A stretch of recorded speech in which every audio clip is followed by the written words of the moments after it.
Welcome to another episode, everyone. A rapper was murdered for posting fake snitch paperwork on Facebook. Someone apparently took exception to this. Here's a word to the wise.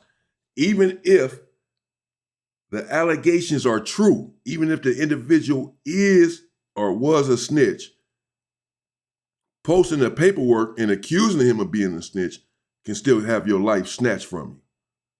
If the paperwork is fake, or if the rumors are not true, if the person is not a snitch and you're putting this rumor out on him, clearly you can lose your life. But again, even if it's true, that was the situation with Nipsey Hussle at least. He accused this person of being a snitch and dude shot him. And he may have been. But no one still wants that posted on Facebook, even if the dude really is a snitch. He don't want you posting on Facebook that he's a snitch. And he'll still come after you. If the paperwork is not true, then you're really asking for trouble. Let's find out what happened here, man. Let's go. Come on and raise up. Yeah, come on and raise up. Yeah, come on and raise up. Hey, come on and raise up. Of each other. The first shooting took place around 10 p.m. at 33 East Apartments on East 10th Street in Greenville. Police say the victim, 19-year-old Nigel Tramber, was visiting friends at the apartment complex and was shot in the leg. The victim told police that he was talking to two men at the back of the complex, and at some point they showed a gun and robbed him of his phone and wallet. Tramber says that told police that as the men ran away, he was shot.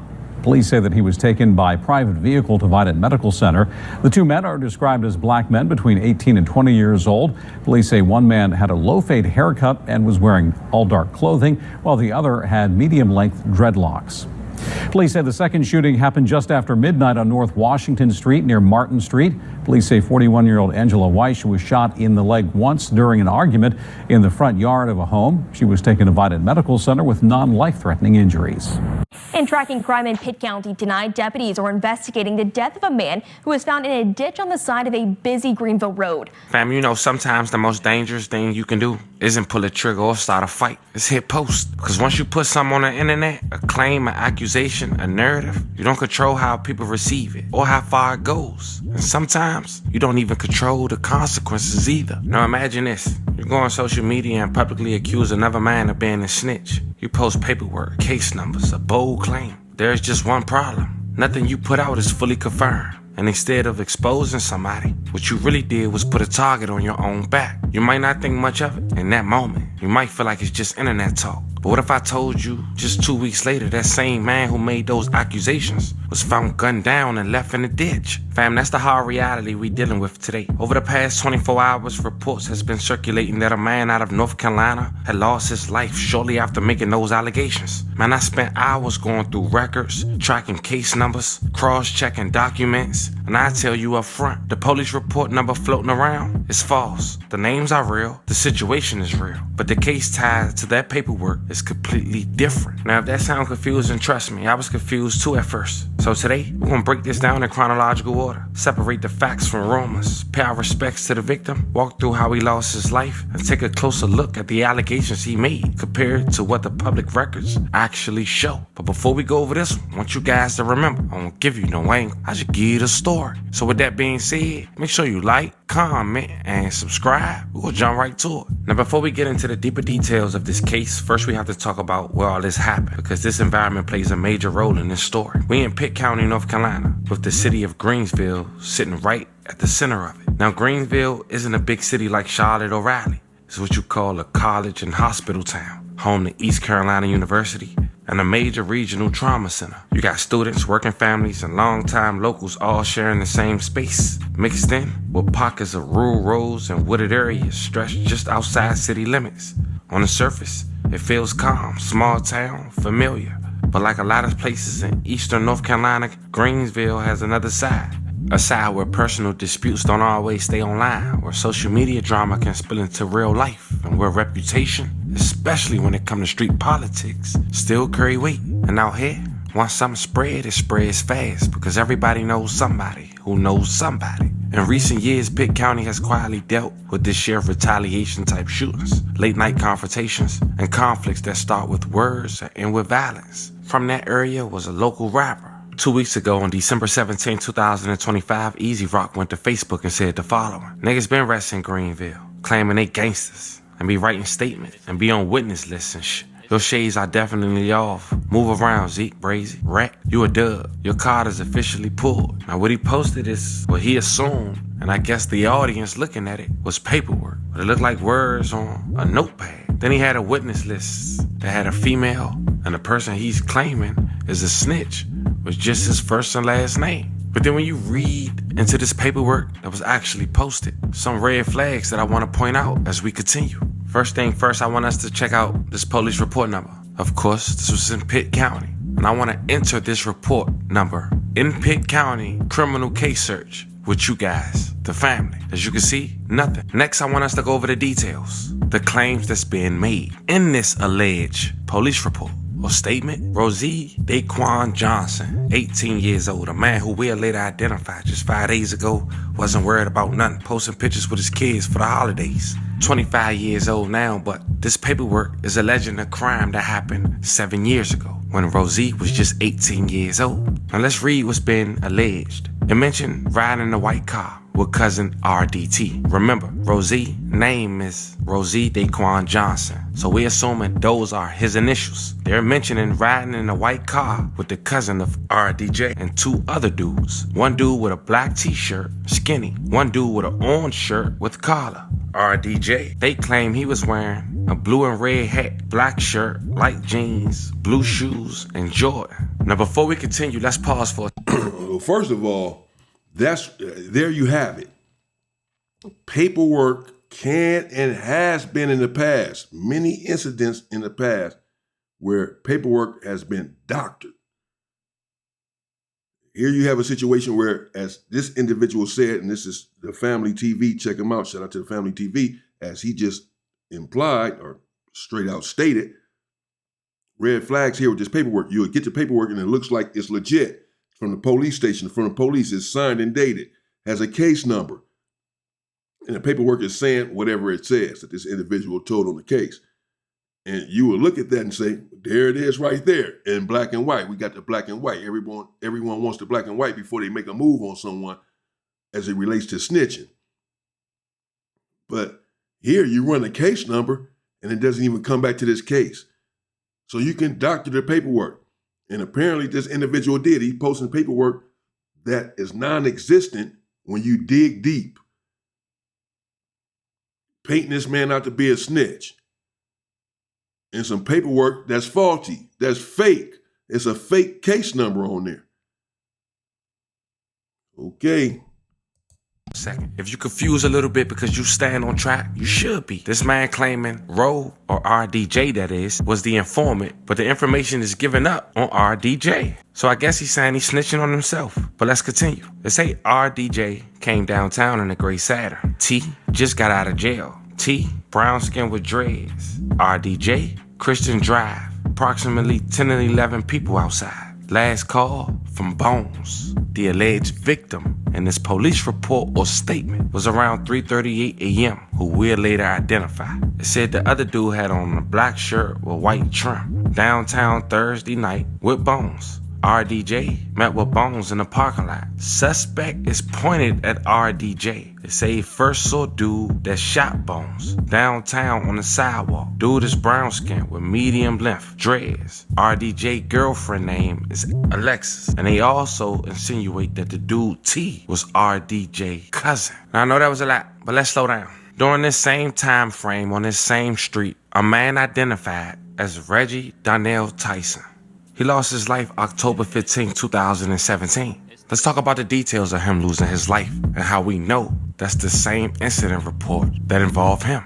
As mentioned, his nickname is also Bones. It was on his memorial. Peep the same time and location. It say Tyson was shot and killed on the 100 block of Christian Drive. Same thing on that incident or police report or statement shortly before 4:30 a.m. on October 15, 2017. Police said after developing a few leads, new evidence, they had officers to 3 suspects found. None of them was Rozie. The 3 suspects was arrested a year later, identified as Jamal Brian Phillips, 30, Arnold Dontrell Fennell, 28, and Justice Ross Somerville, 33. They was charged with the murder of Reggie Donald Tyson, aka Bones, and Phillips faced 1 count of murder, while Fennell and Somerville both faced charges of accessory to murder. So we basically know who pulled the trigger. Now when it came to Rozie, he was 18 years old in 2018, and he did get arrested in 2018, but it wasn't for murder. And before we go over his criminal history, starting with that arrest, this same arrest in 2018, guess who he was arrested with? His cousin, identified as Taiwan. Seemed like this the same cousin they was referring to in that incident report about the wrong murder. And in this case, it wasn't a murder. A 41-year-old woman was shot in the leg. You see, back in April of 2018, the first week, Greenville Police Department responded to shots fired on the 1100 block of North Washington Street early Tuesday morning. Officers found 41-year-old Angela shot in the hip. Angela has been released from the hospital the day after, but the bullet had remained in her hip. Apparently, 3 men got into an argument with her daughter in the front yard. She asked them to leave. In return, they pulled out their firearms and started to shoot in their direction. Greenville, the search continues for 2 men that shot a woman in the front yard of her daughter's home. Greenville police responded to shots fired on the 1100 block of North Washington Street early Wednesday morning. Officers found 41-year-old Angela Weich shot in the hip. Weich has been released from the hospital, but the bullet remains in her hip. The incident started when a man wandered into her yard shortly after a fight broke out between Weich's daughter and 3 men. Weich stated 2 of them pulled out guns and began shooting, striking her before the men fled the scene. If you just randomly shoot somebody, you're randomly shoot anybody else. So I need him caught. I'm pressing charges because it's not fair. I didn't do nothing to him. I only asked him to leave. GPD is currently following important leads in the case. Now, shortly after, Rozie and his cousin, Taiwan, was arrested for the shooting. The 41-year-old, not the killing of Bones a year prior. Check it out. Of a Greenville woman last week. Rozie Johnson turned himself into the Pitt County Jail on Sunday night. He was wanted for the shooting of Angela Weich early Wednesday on North Washington Street. Johnson's cousin, Taiwan Johnson, was caught Wednesday night by the city's neighborhood gang unit. Angela Weich was shot in the leg in front of a home shortly after midnight on Wednesday. Now, the 2 cousins are charged with assault with a deadly weapon with intent to kill, inflicting serious injury. Now that we know the facts on Roe and his cousin case, it's important to know this. As mentioned, you never know a person's true motive. That paperwork had 2 separate cases and somehow had facts attached on both ends, but technically it was false. We don't know if somebody trying to fish for information, because Roe ended up coming home briefly after this incident with the 41-year-old getting shot in the leg. The following year, when he was 19, he was one of 6 who was responsible for shooting up a birthday party hosted at a beauty salon. You see, back in April of 2019, also in Greenville, North Carolina, authorities say that 5 teens and a 20-year-old were arrested after shots were fired during a large birthday party at a beauty supply shop. The incident was reported at around 1 a.m. at Morning Glory Products Incorporation on the 3500 block of North Memorial Drive in Greenville. A large crowd was leaving a private party when a disturbance broke out and shots were fired. Evidence showed that the shots were fired from a rifle, and officials said 3 vehicles and 2 buildings were struck by bullets. There were no reported injuries, and suspects left the scene in a silver Dodge car. Shortly after the car description dispatch, deputies assisted by Greenville police stopped the suspect's vehicle in the parking lot of Harvey's restaurant on North Memorial Drive. 6 people were in the car. During a search of the vehicle, a loaded black SKS rifle and 2 loaded magazines were seized. A check of the weapon were found to be stolen from a previous Greenville investigation. Those arrested was Christopher King, 18, Michael Wooden Jr., 20, Daquan Cherry, 18, Tishawn Daniels, 19, Rozie Johnson, aka RDJ, 19, and Corey Jones, 19. Now, as mentioned, I looked up Rozie arrest record. He was sentenced to 6 months in jail and a year and 5 months on probation. His parole had begun on April of 2020 and it ended on January 5th, 2021. So now we got all that caught up. An incident that took place 7 and 6 years ago. But now we got that out the way. That's what's been brought up. 2 weeks left in 2025 by a rapper named Easy Rock, except the facts to his claims are wrong. Fast forward Sunday, December 28th, 2025 at around 8:25 p.m. on the 5100 block of Martin Luther King Jr. Highway near Old Creek Road. Police get a report that a man was lying in a ditch. When deputies arrived, they found 35-year-old Eric Horton Sr. of Greenville suffering from gunshot wounds. Emergency crew attempted life-saving measures, but unfortunately, Eric was pronounced dead at the scene. May he rest in peace and love and condolences to his family.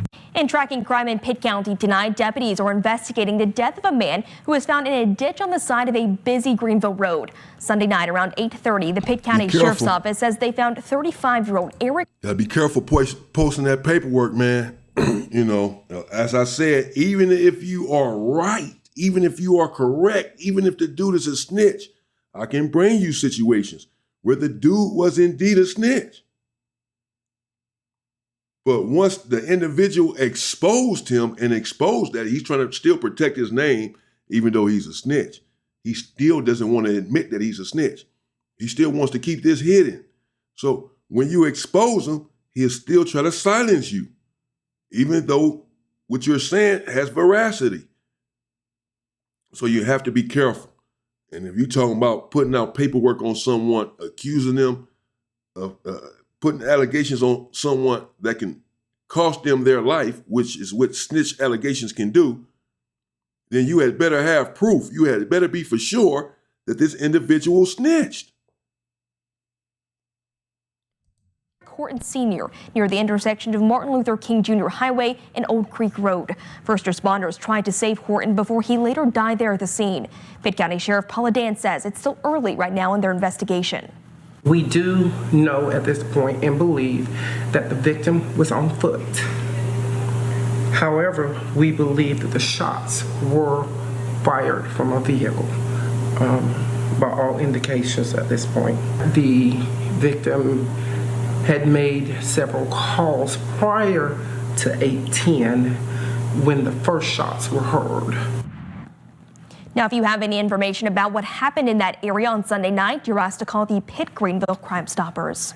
Now, for those wondering, did Roe even respond to these recent claims about the rapper who dissed him being found in a ditch, or even the claims of him allegedly telling? And fam, he didn't to both. And in fact, on social media, his last post was as mentioned at the very beginning, 5 days ago, him posting a Christmas picture with his 3 kids. Now, y'all can take that for what y'all want, but the fact of the matter is, we may not know exactly on black and white why this man lost his life, but we could definitely go off some of the actions that he presented to the public and say this damn sure could have played a huge part, especially knowing after researching these claims were ultimately false. As we said at the very beginning, can dictate the consequences once you make these claims. Fam, this was the story of a local rapper from North Carolina who made claims that a man was snitching on a case, a murder rather, 7 years ago that he wasn't even a suspect, and instead used the same information from a case a year after to try to support those claims. We don't know if he was sent that, but we can tell based on the 2 pictures he uploaded. They were screenshots, only to find out 2 weeks later he would lose his life and be found in a ditch in gruesome fashion. Prayers to anyone who was affected by the story we just talked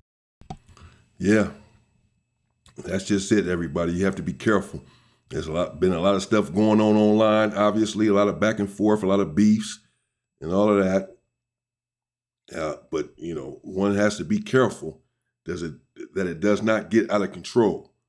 You start trolling someone, you have beef with someone, you're upset with someone over some internet, YouTube nonsense or what have you.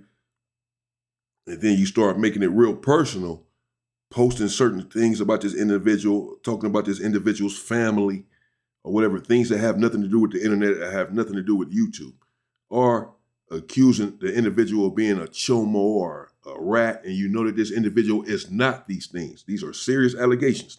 But because you're upset with them for whatever reason, you put these allegations on them and then think it's just going to be okay. It's not going to be okay.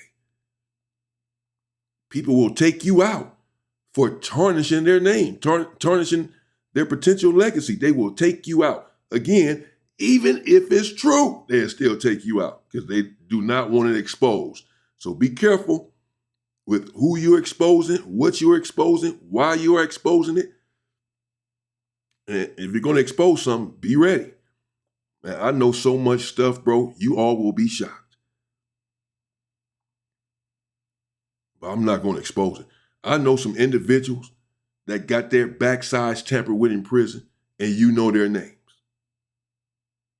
I promise you, you know their names. They're suspect. To say the least, to say the minimum, they are suspect. But I'm not going to put them out there. That's not my job. I'm not about to put a target on my back. Whatever they did in prison, that's their business. Just come out of the closet. But that's their business. It's not for me to speak on, bro. So just be careful what you do, man. Bananas. Fake paperwork. We don't know for sure that that's what ended up putting him in a ditch, of course. But the circumstances dictate that, well, it appears that way. Be careful, man. Stay safe and stay free, people.